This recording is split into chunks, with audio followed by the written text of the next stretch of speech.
नमस्कार, सुजस बुलेटिन में आपका स्वागत है। मैं हूं आपके साथ अश्विनी सरोही। एक नजर हेडलाइंस पर। कोई भूखा न सोए की संकल्पना हो रही साकार। प्रदेश के ग्रामीण क्षेत्रों में खुलेंगी 1000 इंदिरा रसोइयां। लोकतंत्र को मजबूत रखने में पत्रकारों की भूमिका अहम। पत्रकारों के कल्याण के लिए राज्य सरकार प्रतिबद्ध। गोविंद देव जी मंदिर से निकली शोभा यात्रा। देवस्थान मंत्री ने आरती कर की राज्य की सुख समृद्धि और खुशहाली की कामना। मुख्यमंत्री श्री अशोक गहलोत ने इंदिरा रसोई योजना के संबंध में महत्वपूर्ण बैठक ली। उन्होंने कहा कि राज्य सरकार द्वारा संचालित इंदिरा रसोई योजना के माध्यम से गरीब और जरूरतमंद लोगों को मात्र 8 रुपए में सम्मान पूर्वक पौष्टिक भोजन मिल रहा है। इस योजना से कोई भूखा न सोए का संकल्प साकार हो रहा है। इसी दिशा में प्रदेश के हर व्यक्ति को महंगाई की मार से राहत देने और भरपेट भोजन उपलब्ध करवाने के लिए राज्य सरकार ने अब ग्रामीण क्षेत्रों में भी 1000 इंदिरा रसोइयां खोलने का फैसला लिया है। इसका शुभारंभ 10 सितंबर को टोंक जिले में निवाई के पास झिलाए से होगा। इन सभी 1000 रसोइयों का संचालन राजीविका समूह की महिलाओं द्वारा किया जाएगा। इससे 10,000 से ज्यादा महिलाओं को रोजगार भी मिलेगा। बैठक में बताया गया कि बेहतरीन काम करने वाले प्रदेश के विभिन्न जिलों के इंदिरा रसोई संचालकों को सम्मानित भी किया जा रहा है। मुख्यमंत्री श्री अशोक गहलोत का कहना है कि राज्य सरकार की इस योजना से सुविधापूर्ण वातावरण में सम्मान पूर्वक मात्र 8 रुपए में भरपेट भोजन उपलब्ध करवाया जा रहा है। इस योजना का लाभ विद्यार्थियों और श्रमिकों सहित सभी वर्ग के लोगों को मिल रहा है। प्रदेश भर में इंदिरा रसोई के संचालकों और कर्मचारियों द्वारा सराहनीय काम किया जा रहा है। कोई भूखा न सोए के संकल्प के साथ शुरू की गई इस योजना में राज्य सरकार के प्रयासों के साथ साथ स्वयंसेवी संस्थाओं ने भी सेवा भाव से आगे बढ़कर सहयोग किया। प्रदेश में वंचित तबके के लिए खाद्य सुरक्षा सुनिश्चित करने के उद्देश्य से संचालित की जा रही इस योजना के लिए आर्थिक रूप से किसी भी तरह की कोई कमी नहीं आने दी जाएगी। हॉस्टल में रहते हैं बाहर के मजदूर लोग हैं, आम आदमी है जिनको जरूरत होती है, वो गर्म खाना बैठा करके आराम से स्वादिष्ट खाना उनको मिल रहा है, जो बहुत पॉपुलर योजना हमारी है। हम चाहेंगे एनजीओ आगे आए। एनजीओ आगे आते हैं उनको हम लोग 27 रुपये की कॉस्ट जो है 17 रुपये देती है सरकार, देती है 17 रुपये। इस प्रकार से एक सब्सिडी करके मैं समझता हूँ ऐसी योजना शुरू की गई जिससे कि लोगों को बहुत राहत मिली। महंगाई की दौर के अंदर भी बहुत बड़ी राहत है। और वैसे सुविधा की दृष्टि से देखें तो ये स्कीम बहुत ही पॉपुलर हुई है। लोग सुविधा मिलने लगे। कई लोगों के घरों में तकलीफ होती है, मजदूर होते हैं।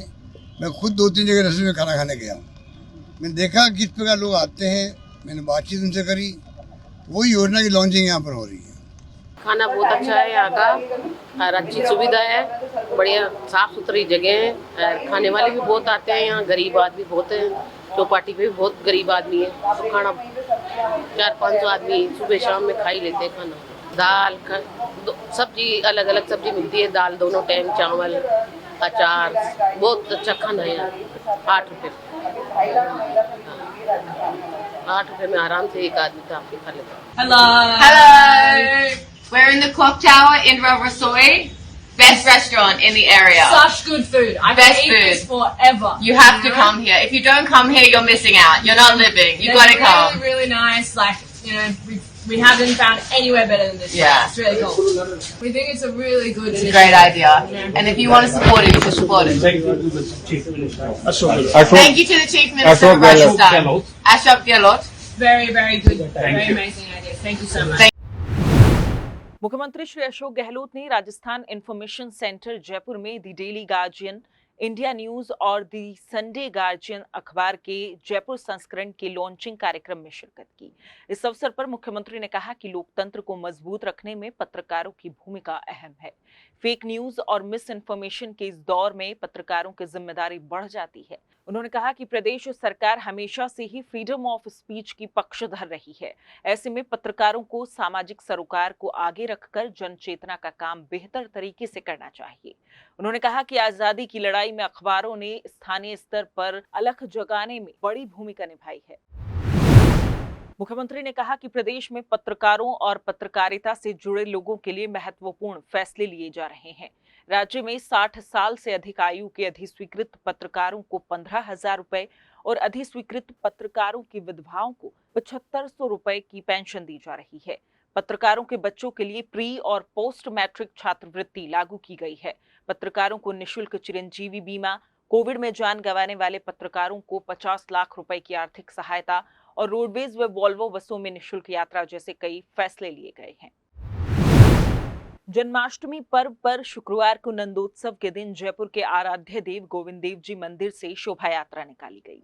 देवस्थान मंत्री श्रीमती शकुंतला रावत ने हवा महल स्थित मंदिर श्री रामचंद्र जी पर शोभा यात्रा का स्वागत किया और आरती कर प्रदेश की सुख समृद्धि और खुशहाली की कामना की। श्रीमती रावत ने कहा कि भगवान श्री कृष्ण का जन्मोत्सव देश और प्रदेश में बड़ी श्रद्धा से मनाया गया। उन्होंने कहा कि श्री कृष्ण द्वारा दिया गया गीता का ज्ञान मानव सभ्यता के लिए सबसे बड़ा पथ प्रदर्शक है। श्रीमती रावत ने बताया कि मुख्यमंत्री श्री अशोक गहलोत द्वारा गोविंद देव जी मंदिर में कॉरिडोर निर्माण के लिए वित्तीय स्वीकृति जारी की गई है, जिससे मंदिर मार्ग का सौंदर्यीकरण और जन सुविधाओं का विस्तार होगा। उन्होंने कहा कि प्रदेश के दूसरे महत्वपूर्ण मंदिरों में भी कॉरिडोर निर्माण कराया जाएगा। मंत्री श्रीमती रावत ने कहा कि प्रदेश में विभिन्न मेलों का आयोजन किया जाता है, जिनमें सभी वर्ग के लोग शामिल होते हैं। राज्य सरकार इन मेलों में सभी व्यवस्थाएं सुनिश्चित करती है।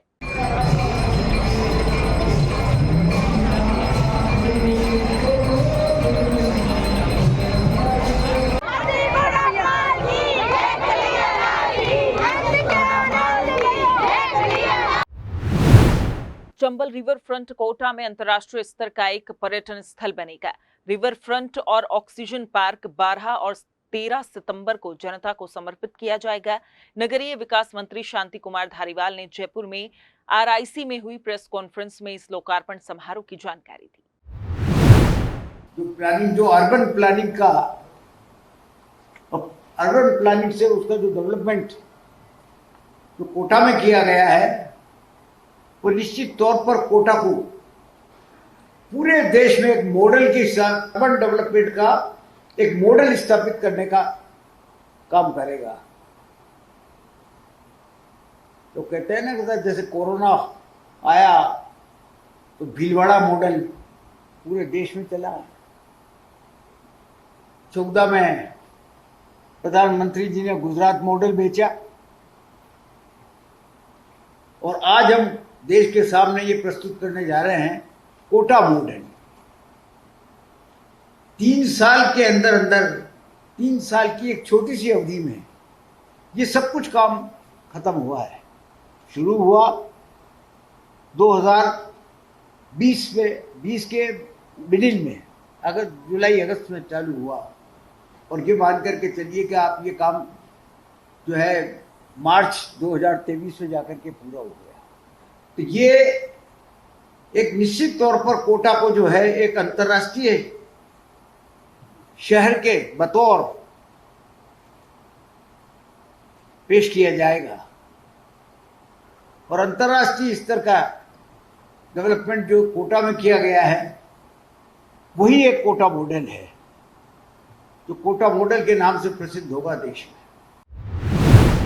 युवाओं को रोजगार के अवसर उपलब्ध करवाने के लिए टोंक के BR अंबेडकर खेल स्टेडियम में मेगा जॉब फेयर आयोजित किया गया।